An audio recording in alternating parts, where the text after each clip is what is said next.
I have left the management of Mom's luggage to you. Mom said she feels lonely being alone, and my commute is tough. I thought about a solution, and I think the best thing is to have Mom come live here. So I've decided for us to live with Mom. The luggage will arrive on Saturday. So I'm counting on you to receive it. Suddenly, I received a phone call from my husband without any prior notice. There had been no consultation about this plan to live together. I haven't heard anything about this. It's troubling to have this living arrangement sprung on me like this. The spare room is practically a storeroom right now. How do you plan to handle this? Today is Tuesday, and I don't have any days off until Saturday, so there's no time to clean the room. As I objected, he said, "Don't worry, it's fine even in that state. That's why I'm asking you. Mom will head your way on Sunday.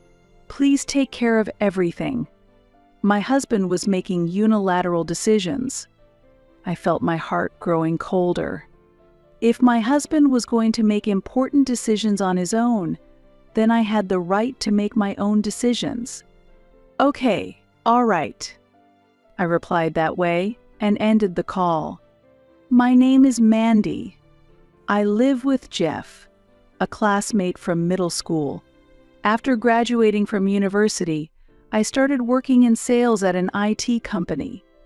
I lost my father to illness in my childhood and have lived with my mom ever since.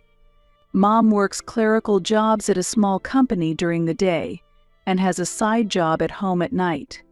Despite coming from a single-parent background, I had the same opportunities for lessons and education as other kids. After graduating and getting a job, I've come to appreciate how hard my mom has worked all these years and hope she can now enjoy her own time. In my sales job at an IT company, technical knowledge and sales skills are required, as well as building trust with clients. The knowledge I desperately learned is gradually bearing fruit, and I am becoming trusted by customers. Currently, I am consistently among the top performers in sales. Since performance directly affects salary, I also feel a sense of accomplishment in my work. There are days so busy I hardly have time for lunch, but the effort ties directly to results, keeping me motivated. Reuniting with my husband was just a moment in my busy daily life. That afternoon, as I had a client visit planned, I was enjoying a café au lait in the park. As I watched children play and sat on a bench, enjoying a peaceful moment, someone suddenly addressed me. "Excuse me, are you Mandy?" "I'm sorry if I'm mistaken." He spoke as if he knew me, but I couldn't recall immediately. "Yes, that's me." Worried that not remembering his name might be rude, I answered vaguely, "You really haven't changed at all." A man in a delivery company uniform began a familiar conversation. "It's me. We were classmates in middle school. Don't you remember? I transferred schools, but I'm Jeff." Jeff. He was a classmate from middle school. Jeff, the one who transferred. He always brightened up the class, being so good at sports and a central figure. "Jeff, it's really been a while. I didn't recognize you at all. You're still as spaced out as ever, Mandy." His unchanged expression brought back old memories. Glancing at the clock, I saw that the time for my client appointment was approaching. "Oh, sorry, I have to go now. I have work." As I started to leave, he stopped me and said, "Mandy, if you're okay with it, give me your contact. Let's go out for a meal when you have time." Surprisingly, I happily agreed and exchanged contact information with him. Then I hurried off to my client. That encounter led to us often dining together, growing closer, and eventually discussing marriage. Meeting my in-laws for the first time was a very nerve-wracking experience. His family consists of his father, a stay-at-home mom, and Jeff himself. After introducing myself, I presented a gift from a confectionery shop near my workplace. I hope you will be satisfied with these treats from a confectionery shop near my office. However, my mother-in-law frowned and replied, "We don't usually eat these." I apologized for the oversight right then. I should have checked beforehand. I am truly sorry. Inside, I was angry with him because he hadn't shared anything about his family's preferences in our discussions before the meeting. A slight unease remained in my heart. Later, in the guest room, we talked about various things, including how we met, our university days, and work. My father-in-law asked questions and nodded kindly. Eventually, the conversation shifted to my family background. I shared that I lived with my mother and that my father had passed away from illness when I was young. My mother-in-law's expression hardened. "Mandy, you were raised by a single parent?" she asked with a somewhat stern look. "Yes, that's correct." Upon hearing my response, my mother-in-law remarked, "It would have been better if Jeff's wife came from a more typical family background. You know, children raised by single parents often have personality or psychological issues because they lack love. It's pitiful, but it might be problematic for marriage." Such remarks shouldn't have been made in front of me. Looking to him for a response, I saw that he was just staring outside as if nothing had happened. In that moment, without his support, I responded to my mother-in-law with all my might. My mother raised me with all her effort. I have never felt inferior because I was from a single-parent family. I emphasized this strongly. Tears welled up in my eyes. "Honey, that's quite rude, don't you think?" "That's a prejudice." Then, my father-in-law interjected. "There are many families with both parents where love is still lacking. Mandy has grown up to be such a wonderful person. What problems are you talking about?" My father-in-law admonished my mother-in-law. "Moreover, Mandy is a top performer in her sales role at an IT company. Her salary is quite substantial. Jeff needs to keep up, haha." With that, my father-in-law eased the chilly atmosphere. As we were leaving, my father-in-law said to me, "Mandy, we will support you and Jeff. Families come in various forms, so please build your own unique family. Feel free to come to us anytime you need to talk." His words were incredibly comforting. Despite many uncertainties about the future, his words encouraged me, and I felt I could overcome them. We discussed and decided not to have a wedding ceremony. Instead, we planned a meal together with my in-laws, my mother, and my husband and me, 5 people in total.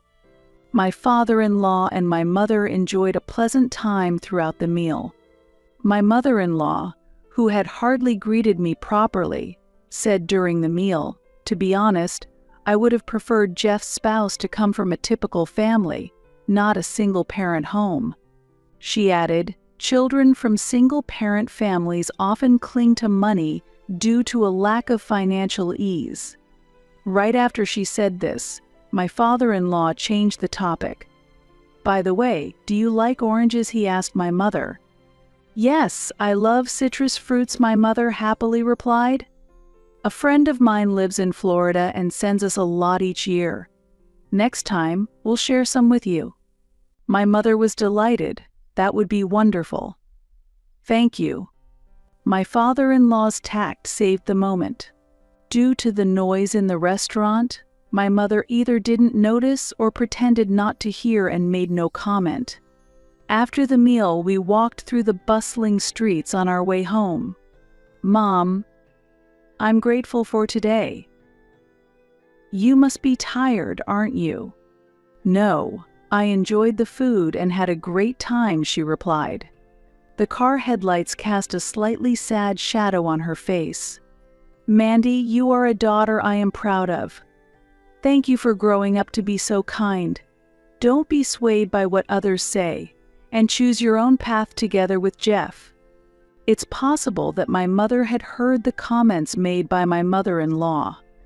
Considering that I was about to get married, she probably pretended not to hear anything to avoid causing me any trouble. I was moved by my mother's kindness and tears welled up inside me, but I smiled to hide my concern. A few days later, we completed our marriage registration and started our new life together. My husband moved into my spacious apartment, and our new family life began. My husband, who handles physically demanding delivery work, and I prepared nutritious meals on the evenings we spent together. As our days became busier and I had to work overtime more frequently, leaving no time to prepare dinner, my husband naturally began to take on the task of cooking. He often took care of house cleaning and laundry before I got home. We had not set specific roles, so things just progressed in this way. I felt a deep sense of happiness with how things were going.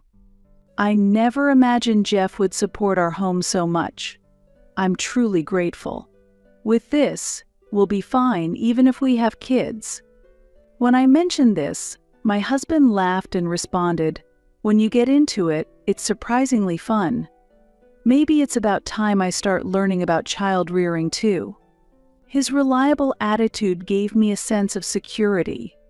I felt this was the life we were building together, remembering my father-in-law's words. On weekends, my husband often went to his parents' home for meals because it makes my mother happy, and he would ask me to arrange the ingredients. These included luxury items like high-grade beef and lobster from a popular shop. Visiting my husband's family was somewhat stressful for me, mostly because of my mother-in-law's complaints. She often complained about our daily lives. "Is it true that Jeff is handling the cooking? Didn't you learn respect for your husband from your mother? Jeff does the laundry too? Even underwear? Don't you know any common sense because you were raised by a single parent? Do you need that much money?" She would say harshly. However, every time, my father-in-law stood up for me. "Wait a minute. That's not the right way to say things. You might not understand because you haven't worked, but working is stressful and requires a lot of mental energy. Especially in the IT industry, where there's always a demand for new technologies and products.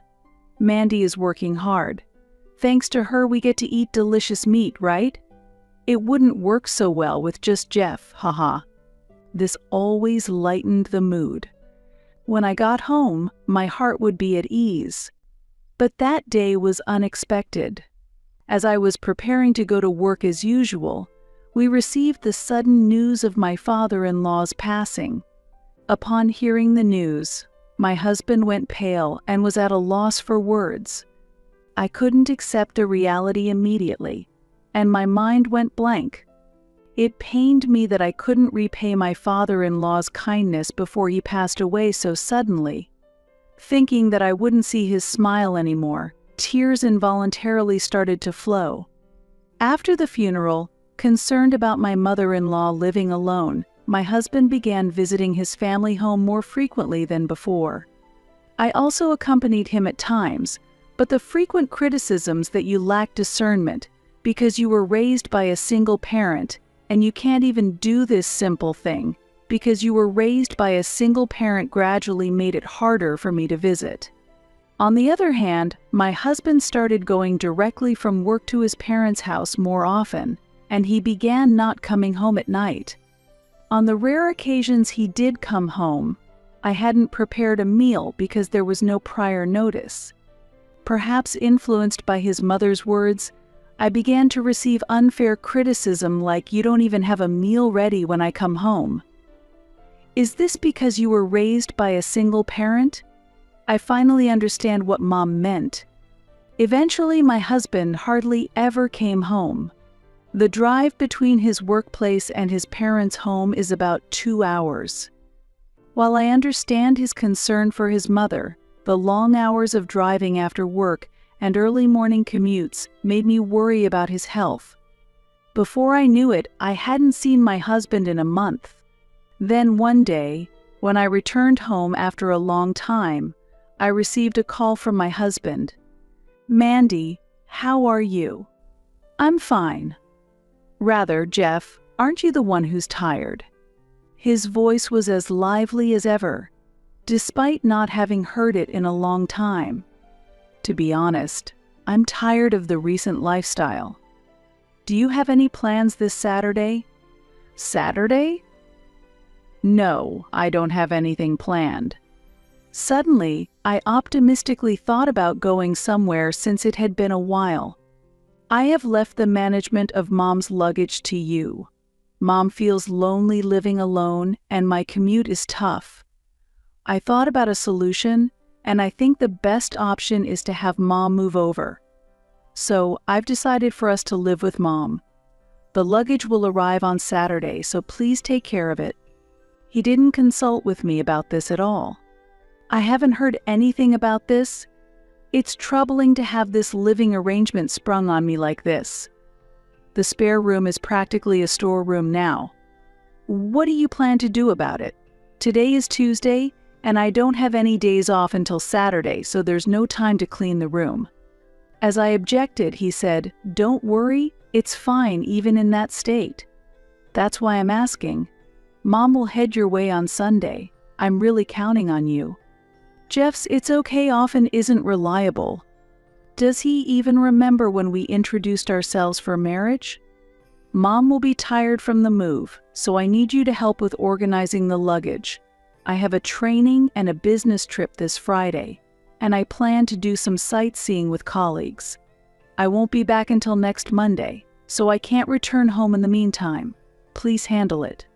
Leaving all the care of his mother to me while he goes sightseeing. I felt my feelings for him cooling down.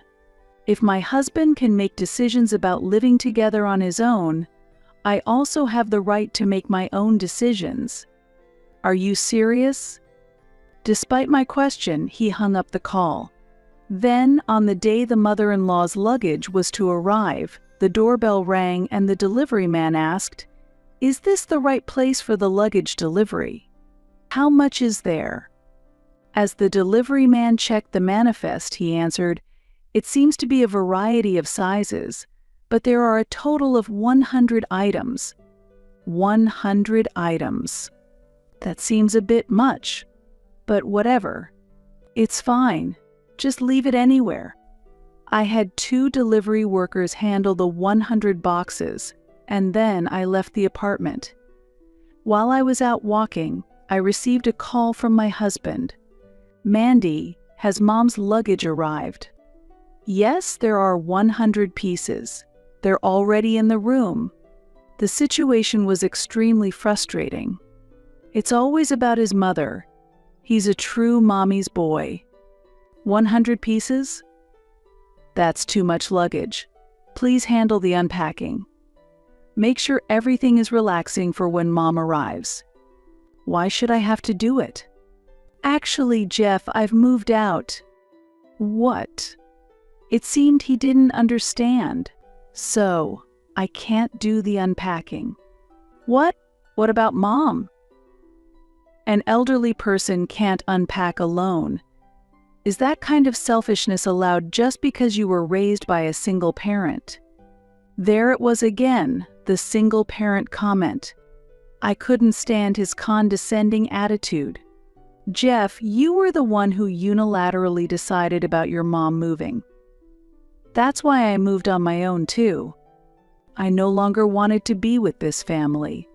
Also, about your mom's luggage, I don't think it needs to be unpacked. What do you mean? There was panic in his voice. I've terminated the apartment lease at the end of this month, so moving is inevitable. Can your salary even cover the rent?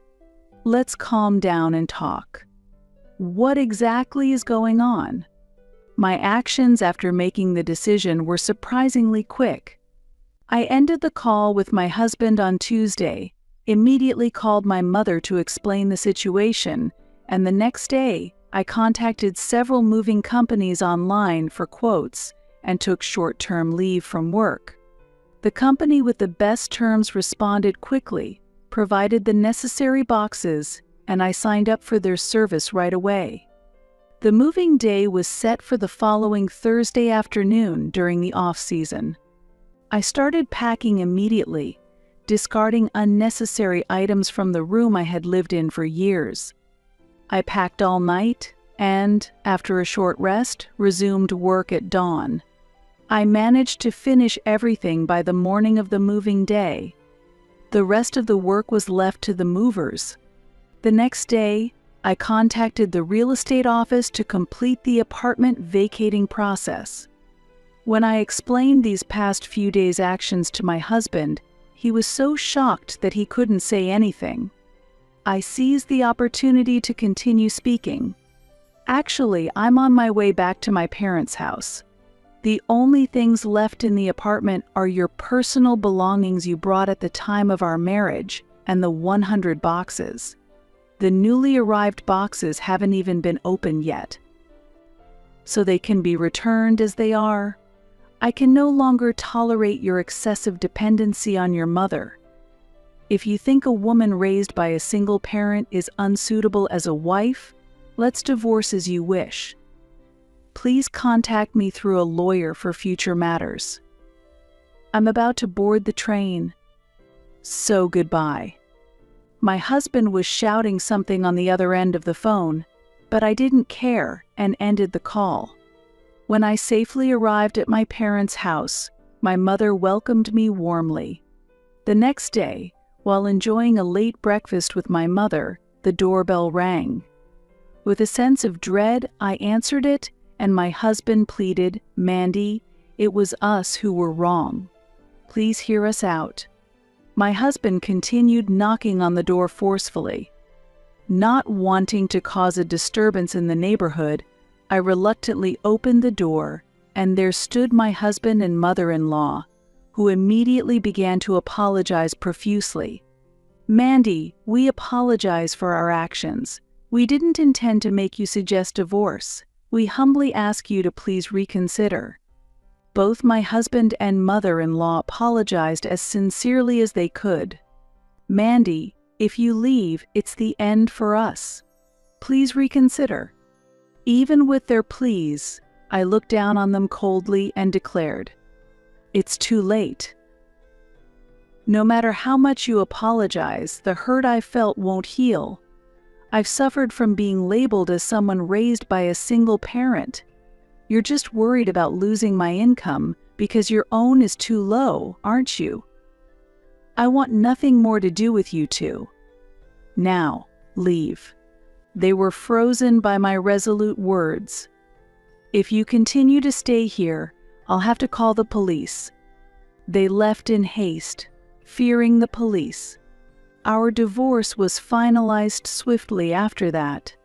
According to my lawyer, my ex-husband made an inadvertent slip of the tongue during a training session at work, which caused a significant rift with his supervisor and ultimately led to his job loss. His continued inappropriate comments about his boss's family background directly caused his dismissal. He was very reluctant about the divorce while unemployed, but when I hinted at paying compensation, he grudgingly agreed. Meanwhile, my former mother-in-law is determined to find a proper family girl for her son, despite him being unemployed and desiring to live with his mother. Realistically, few women find an unemployed man living with his mother appealing. Currently, they live near my former in-law's house, and the story of our divorce has spread in the neighborhood, causing them to lead a low-profile life due to the shame. During this time, I've been living with my mother, focusing on my work. The incident caused a lot of worry for her, so I intend to support her fully from now on. Another very important person to me is my late father-in-law. On the anniversary of his death, I visit his grave with coffee, his favorite drink during his lifetime. The grave is always unkempt, clearly neglected by my ex-husband and his family. They probably can't manage even that due to their hectic lives. In such circumstances, I carefully clean the grave, offer the coffee, and pray quietly.